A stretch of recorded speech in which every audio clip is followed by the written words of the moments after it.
আপোনালোকৰ সাংবাদিক যোগেদি আমি ক'ব বিচাৰিছোঁ যে আমাৰ এইবাৰ চৰকাৰখনক আমি প্ৰত্যেক বছৰে বুলি ক'ব পাৰি, মাহে মাহে ক'ব পাৰি। আমি জোনাইত আমাৰ যিটো পাব্লিক হেল্থ অফিচ আছে, আমি তাত গৈ পিনে মই নিজে গৈ পিনে দৰখাস্ত দিছোঁ যে আমাৰ খোৱা পানী ইমান অভাৱ হৈছে, ল'ৰা ছোৱালীৰ কাৰণে আমাৰ দুখ লাগে। কাৰণ কেলৈ নদীত গৈ পিনে আমি পানী খাবলগীয়া হয়, পানী বুকিবলগীয়া হয়, গৰাটো আমাৰ থিয়, তাত আমাৰ অথাটো কষ্ট হয়। গতিকে আপোনালোকে আমাক অতি শীঘ্ৰে খোৱা পানীৰ ব্যৱস্থা কৰক। চৰকাৰে কৈ থাকে জল জীৱন আঁচনি বুলি এটা আঁচনি ওলাইছে, সেই আঁচনিয়ে য'ত নেকি পানী পায় সেইবিলাক গাঁৱে ভূঞেহে পানী ব্যৱস্থাটো কৰি আছে। কিন্তু আমাৰ গাঁওখনত যেতিয়া পানী নাপাওঁ, আমি খোৱা পানী ইমান কষ্ট পাওঁ, নোপোৱা গাঁওখনত পানী ব্যৱস্থা কৰি দিবৰ কাৰণে টান পাইছে। এনেকুৱা চৰকাৰক যদি আমি ধিক্কাৰ দিছোঁ যে আমাৰ আজি এই পানীৰ অৱস্থাৰ কাৰণে দুজন মানুহ মৃত্যু হ'বলগীয়া হৈছে, দুখন ঘৰ নিথৰুৱা লিখীয়া হৈ গৈছে, দুটা সৰু সৰু বাচ্চাক এৰি থৈ যাবলগীয়া হৈছে। সেইখিনিকে আপোনালোকৰ যোগেদি মই ক'ব বিচাৰিছোঁ, আপোনালোকে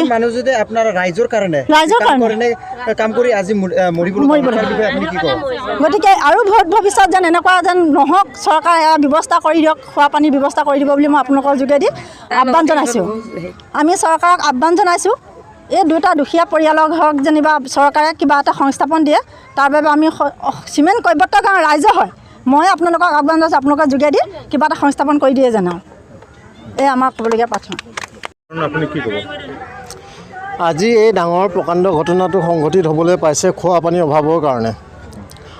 আমাৰ এই চিমেণ্ট চাপৰি অঞ্চলৰ অন্তৰ্গত চিমেণ্ট কৈৱৰ্ত গাঁওখনে আমি বিভিন্ন সময়ত আবেদন নিবেদন জনোৱাৰ স্বত্তেও আজিলৈকে আমি পানীৰ সুবিধা পোৱা নাই। উপায়ন্ত হয় আমাৰ ওচৰ চুবুৰীয়া 6-7 ঘৰ মানুহে পকেটত গাঁঠিৰ ধন ভৰি এটা কুঁৱা খান্দি লৈছিলে।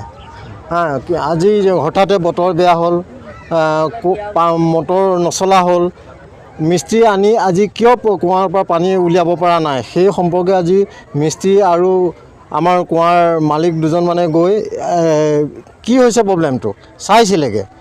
চোৱাৰ ফলতে আজি তেওঁলোকে ওলাব নোৱাৰিলে। আজি এই ডাঙৰ দুজনকে আমাৰ গাঁৱৰ সতীৰ্থই আজি প্ৰাণ হেৰুৱাবলগীয়া হ'ল।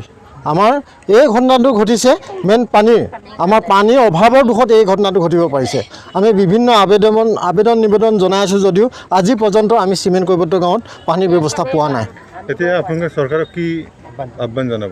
আমি চৰকাৰক অতি শীঘ্ৰে আহ্বান জনাব, আপোনালোকৰ জৰিয়তে আহ্বান জনাব বিচাৰিছোঁ যে আমাৰ এই দুৰ্ভগীয়া গাঁওখনত চিমেণ্ট নদীৰ গৰাত অৱস্থিত চিমেণ্ট কৈৱৰ্ত গাঁওখনত অতি শীঘ্ৰে চৰকাৰে বিশুদ্ধ খোৱা পানীৰ ব্যৱস্থা কৰক, যাতে ভৱিষ্যত এনেধৰণৰ ঘটনা সংঘটিত নহয়, যাতে আৰু 4জনৰ প্ৰাণ যাব লগা নহয়। আমাৰ ইয়াত বৰ্তমান 126 ঘৰ মানুহৰ বসতি স্থাপন কৰিছোঁ এই চিমেণ্ট কৈৱৰ্ত গাঁওখনত। আমি আমাৰ ইয়াৰ পৰা প্ৰায় আধা কিলোমিটাৰ নিলগত আছে চিমেণ্ট নদীখন অৱস্থিত। তাৰ পৰা টিঙে কলহে মাথাত বাল্টি বগি কলহ বগি পানী আনি খাবলগীয়া আমাৰ এই অৱস্থাত আমি জীৱন যাপন কৰিছোঁ। এতিয়াতো আপোনাৰ বাৰিষা ঘোলা পানীকে আনি খাই আকৌ ঘৰত কিবা এটা বিকল্প ব্যৱস্থা কৰি চফা কৰি খাবলগীয়া হৈছোঁ, নতুবা পানী নোখোৱাকৈতো মানুহ জীয়াই থাকিব নোৱাৰিব। বেয়া পানী খোৱাত আমাৰ নানান ধৰণৰ বেমাৰৰ সৃষ্টি হয়, মেডিকেল যাবলগীয়া হৈছে, ল'ৰা ছোৱালী দুখ কষ্ট অভাৱৰ সীমা নাইকিয়া হৈছে। আমি এইখিনি আজি পৰ্যন্ত বহুতো প্ৰতিবেদন নিবেদন জনাইছোঁ, কিন্তু আজি পৰ্যন্ত আমি পানী পোৱা নাই।